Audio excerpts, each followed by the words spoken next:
pumpkin vodka cream shells. These are huge Italian snail shells, but any shell will do that you have in your pantry. So we're going to salt our boiling water,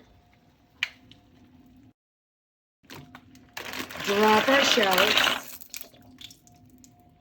and to a little bit of olive oil and butter, add some shallot or a small onion, shallots and garlic.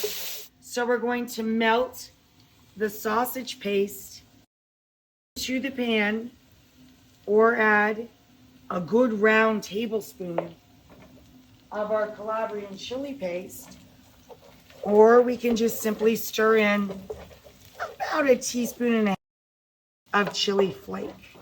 For the pumpkin, to take the shortcut, 1 can for a pound of pasta of pumpkin puree.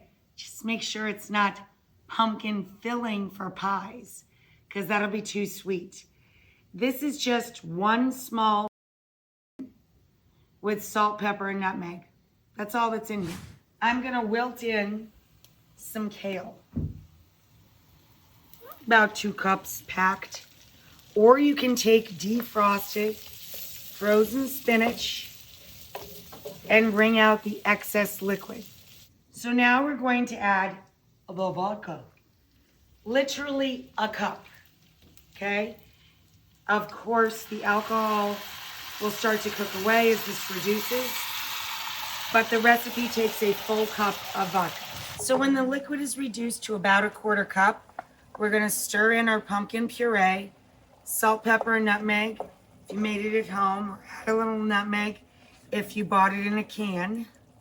I know it looks super thick, but we're gonna toss it with a hot, starchy cooking water, and we haven't added our cream. I've got the stove on low now, and we're gonna let that gently heat through about a 1/2 cup of cream. Okay guys, save a little of that starchy cooking water. Turn the stove off first so we don't set the bean on fire, right? Out of the hot pot.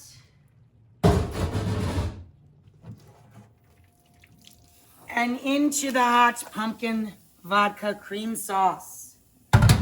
Look how glorious and gorgeous that is. Oh, but what's it missing? Parmigiano Reggiano!